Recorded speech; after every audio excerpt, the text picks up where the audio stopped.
Football time. We roll on. We did a couple of conferences last week. Let's continue in college football with the ACC. Teddy, Clemson, the class of this league, take it away. Sure. Of course, when we're doing these college football previews, we're bringing in Rob Veno from Rob Veno Sports to join us. He's given us excellent insight. Last week, we talked SEC and Big Ten. Today, we're going to talk ACC. Rob Veno, welcome to the show. Oh, we seem to be having a little bit of audio difficulty. Hopefully, we'll figure that out in a moment. Rob, let's start with the ACC, obviously the elite. And Clemson is a team that's gone 40-4.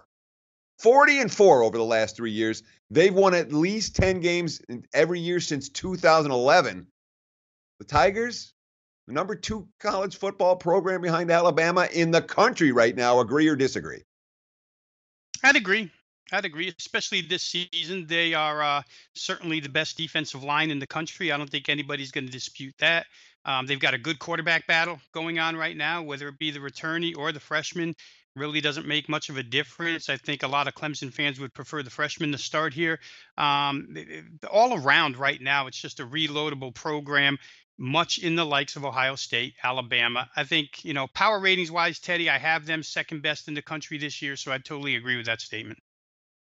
So we're going to highlight 3 teams from the ACC today, and all 3 of them happen to be from the state of North Carolina. We'll start with NC State. The Wolfpack are a team that you say we can expect to be very high scoring this year. Obviously, the quarterback, Ryan Finley, returning for his senior year, but you've got questions about that NC State defense. The good offense, bad defense equals points in bunches. You like the Wolfpack as a team to go over the total on a regular basis when September rolls around. Yeah, I do. I think it's a good combo. It's always a combo to look for. High-powered offense combined with maybe a down defense. In a lot of cases, when we're talking about the lesser conferences, a porous defense. But in the case of NC State, not only is Ryan Finley back for his 3rd year, but it's his third straight year with offensive coordinator Eli Drinkwitz at the helm. And the offense raised up last year, 32 points per game. The 452 total yards per game they put up was their highest total yards per game total in 15 years.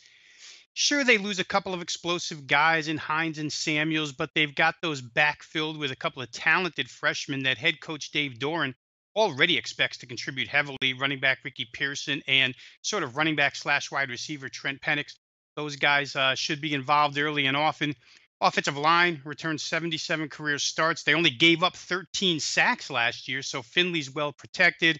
Receiving core has 182 catches back. The offense is fine, Teddy. It's the defense where we find some problems. Their entire front 4 gets drafted by the NFL within the first 4 rounds. You got to replace all 4 guys.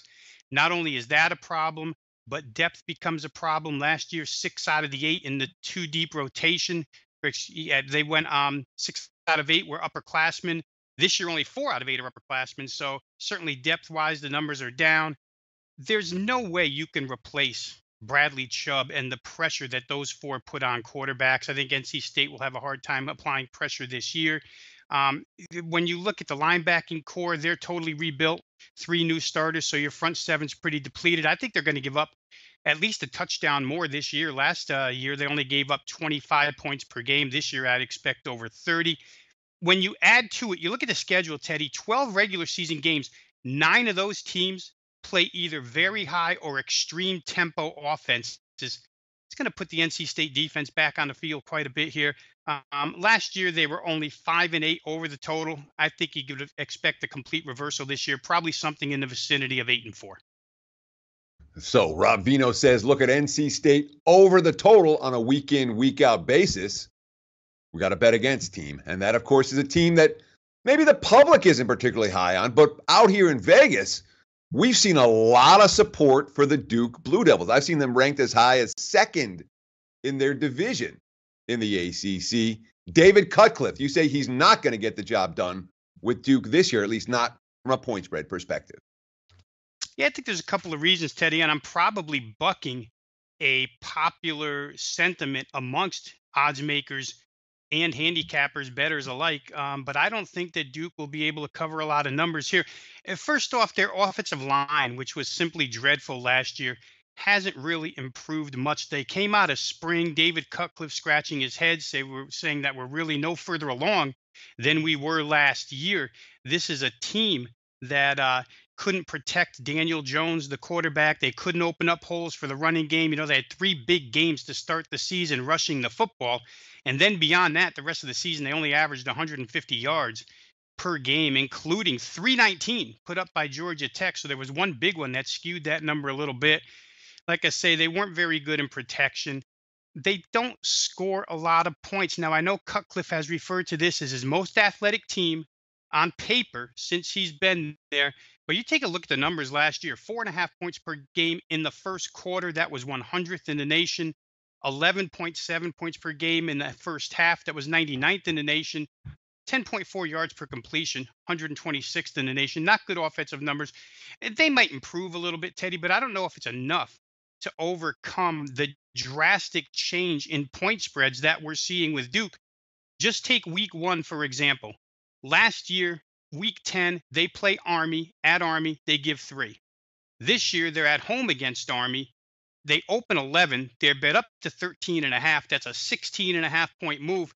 Much like Purdue that I talked about the other day, I don't know that these defensive-minded teams, and Duke is a very strong defense, I don't know if the defense is enough to cover up for the lack of offense and cover big numbers. So we're going to find out right away. If they were to cover against Army, the number's only going to get bigger on Duke, which means more opportunity in my mind for value. I think you have to play against Duke. They're a 7-5 team last year against the spread. 6-6 is break even, but they're going to be below that. I see 5-7 or worse against the spread for Duke this year. Duke as a bet against team. North Carolina as a bet on team. Larry Fedora squad coming off a dismal 3-9 campaign. This year, lined 5.5 wins, juiced to the over now. We've seen a fair bit of over money come in on the Tar Heels, but a defense that was pretty bad last year. Maybe a notch or two better this time around. Rob Veno, 1 minute. What do you got on the North Carolina Tar Heels? Well, I would say real quick, Teddy, bullet points on this team, why you would play them over 5.5. The experience that they gained last year. So many injuries, so many kids thrown into the fire. Those guys are all experienced now this time around. All the injured players are back. Larry Fedora expects every single one of his injured starters to be back for the beginning of the season. The run defense should be a bit improved. 8 of the top 9 across that defensive line return to the Tar Heels. I think that you look at the fact that they couldn't play their extreme tempo offense last year. They were finished 67th in the nation, only 72 plays per game. Larry Fedora has already said these guys are ready to get back into that mold. We're going to put the pedal to the metal, go for 80 plus per game. I'd expect that offense to come back strong here. The schedule looks to be favorable, even if those suspensions, including quarterback Chaz Surratt for the first game against California, if those hurt them and they don't win that game. If you look down their schedule, you could still see 6 wins. I think if they pull an upset, that makes 7. That upset could come against in-state rival NC State at the end of the year.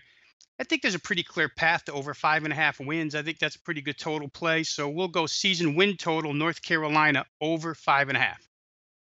Rob Veno from Rob Veno Sports. Thank you so much for joining us here on SportsBit Betting Insight today from SBRpicks.com. We'll do it again. We still have more conferences to preview before the season begins.